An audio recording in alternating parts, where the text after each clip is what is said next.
কয়েকটি সংসদীয় আসনের সীমানা নিয়ে আদালতের রায় নির্বাচন কমিশনের ক্ষমতাকে প্রশ্নবিদ্ধ করছে বলে মন্তব্য করেছেন সিনিয়র ইসি সচিব আক্তার আহমেদ। এক ব্রিফিংয়ে তিনি বলেন, আদালতের রায় পাওয়ার পর সংশ্লিষ্ট আসনগুলোর বিষয়ে ব্যবস্থা নেওয়া হবে। ত্রয়োদশ সংসদ নির্বাচন ও গণভোটে সবার জন্য সমান সুযোগ নিশ্চিতে প্রশাসনের রদবদল সহ প্রয়োজনীয় সব ধরনের ব্যবস্থা নেওয়ার কথাও জানান তিনি। ইমদাদুল্লাহ বাবুর রিপোর্ট। ত্রয়োদশ জাতীয় সংসদ নির্বাচনকে ঘিরে ৩০০ সংসদীয় আসনের সীমানার গেজেট গত ১০ সেপ্টেম্বর প্রকাশ করে নির্বাচন কমিশন। এতে বাগেরহাটের ৪টি আসন থেকে একটি কমিয়ে ৩টি করা হয়, আর গাজীপুরে একটি আসন বাড়িয়ে ৬টি করা হয়। ফরিদপুর ৪ আসনের ভাঙা উপজেলা থেকে আলগী ও হামিরদী ইউনিয়ন দুটিকে ফরিদপুর ২ আসনের নগকান্দা উপজেলার সঙ্গে যুক্ত করা হয়। এসব সীমানা পুনর্নির্ধারণ নিয়ে দেখা দেয় বিরোধ, যা গড়ায় উচ্চ আদালতে।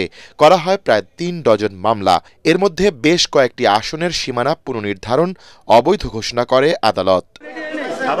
রাজধানীর আগারগাঁওয়ে ব্রিফিংয়ে সীমানা সংক্রান্ত আদালতের অভিযোগ গ্রহণ নিয়ে হতাশা প্রকাশ করেন ইসির সিনিয়র সচিব আক্তার হোসেন।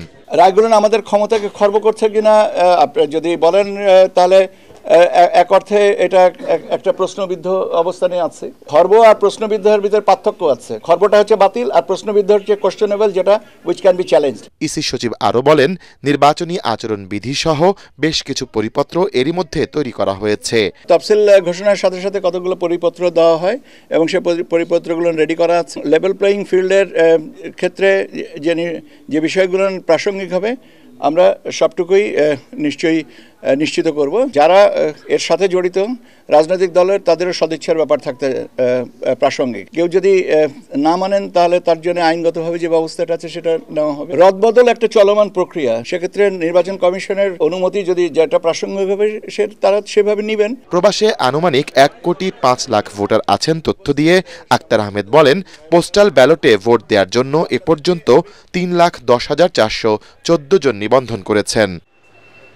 ইমদাদুল্লাহ বাবু, ATN বাংলা, ঢাকা।